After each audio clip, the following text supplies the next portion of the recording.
Hey everybody, it's Leslie, and right now I'm out walking around Lost River Cave on the trails with my dog Otis, and I'm collecting some leaves. Since I'm out here at Lost River Cave, I can't guarantee that all of the leaves that I'm collecting are going to be eligible to put into the leaf print book, because in order to be eligible, they have to be a Kentucky native tree. So for the purposes of this video, they may not be eligible 100% for the state fair books and to be put into competition, but you get the idea. That way you have an idea of how to make the book, you know what you got to do, and you know the requirements. This is just an instructional video. It won't be perfect. But anyway, I'm out here picking up some leaves. Whenever you're getting leaves, you make sure that you get the whole leaf. As you can see right here, I've got everything. I even have part of the stem on the leaf. That's really important so that you can get a really good print. I'll see you guys back in my apartment where I put my booklet together. Alright, we're going to go ahead and go over what you need to get your book started. The first thing that you're going to need is a 3-ring binder. It doesn't need to be anything fancy. It can be any color. Plain color would be good. If you want to make a fancy one, that's fine too. But just a 3-ring binder. Then you'll need 10 sheet protectors.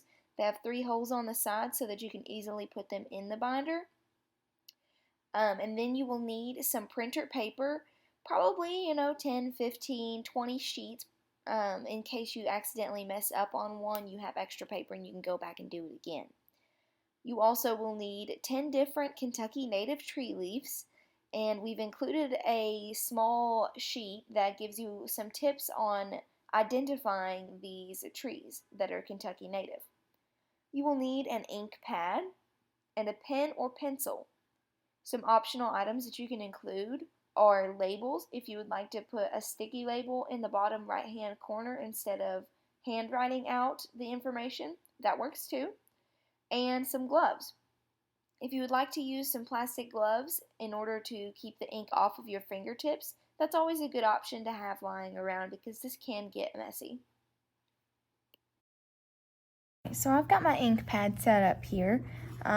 There's your part that you're going to be pushing it in, and I have my leaf right here. Now you want to press the side that is at the bottom on the ink pad. The bottom is what we're going to be pressing onto our paper. You want to make sure that you get the whole leaf, so you might want some gloves for this task because it can get a little bit messy. And if the leaf is bigger than the ink pad, you have to go in sections. So you can start at the top and just press on the other side to get that ink onto the bottom.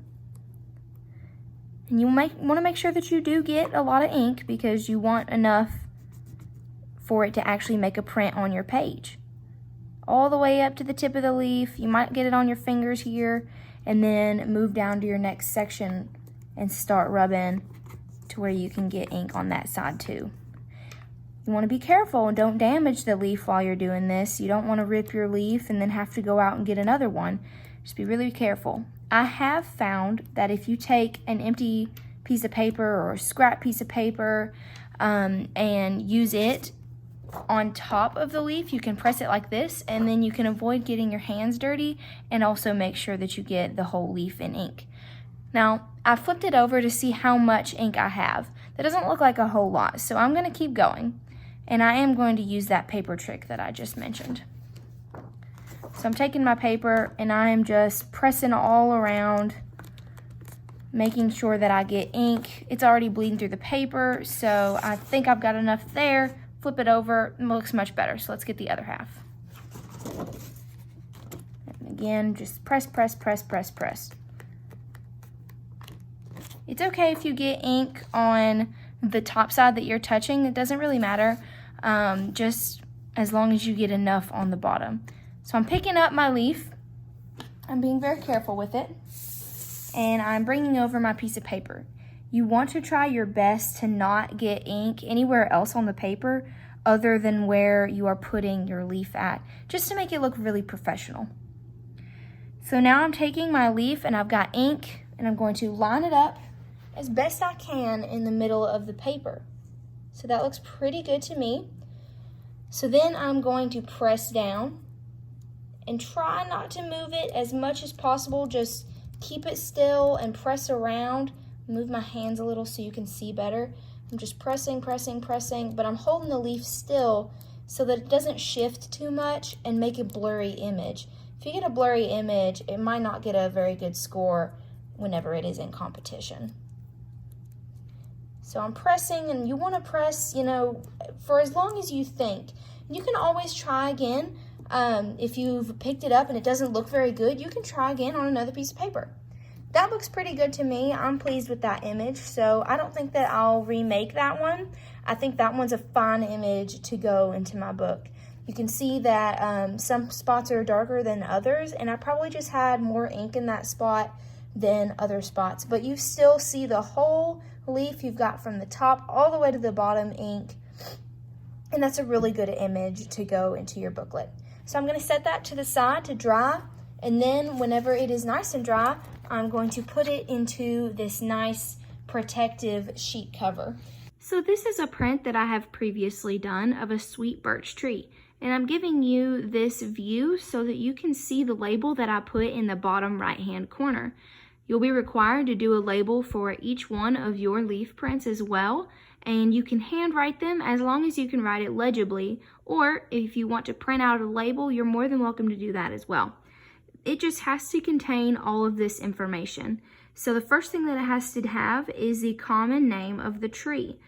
For example, the sweet birch that you see here. The second bullet is the scientific name of the tree, which is Betula lenta. And you are more than welcome to use the publications that I have included in this video to help identify the scientific name of your tree. Or you can ask your county agents for ag and horticulture. If you don't know for sure, you can ask your parents or guardians, any way that you can find out that scientific name, as long as you know that you are correct. The next bullet is common uses for this species. So sweet birch actually can be used for a commercial supply of oil of wintergreen flavors in candy and other oils and drinks and stuff, and that is really cool. If you kind of think about the peppermint wintergreen flavors that you've had in candy before, who knows, it could have come from a sweet birch. The next bullet is the county where you collected it. So I collected this in Bowling Green, where I live, which is in Warren County. The next bullet is the date collected, and you just have to put the month and year. So it is June of 2020 when I collected this tree. And the tree habitat, which is where it was growing. So for example, where I collected this was a hillside in a park. You could say that you collected it on a riverbank or a ridge top or maybe a forest or a city park. Wherever you collected it, just put a short description there of where you got that leaf at. Thank you guys for joining me today, and I hope that you got some good information on how to make your own leaf print book.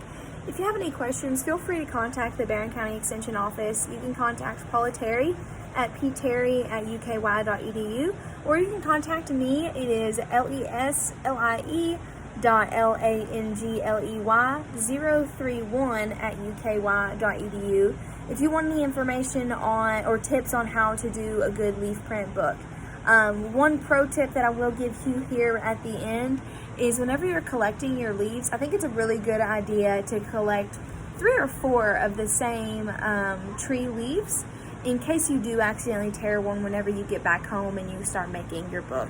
That's one really good tip that I've learned throughout making this. But yeah, thank you guys for coming with me on this journey making this book. So y'all have a great day.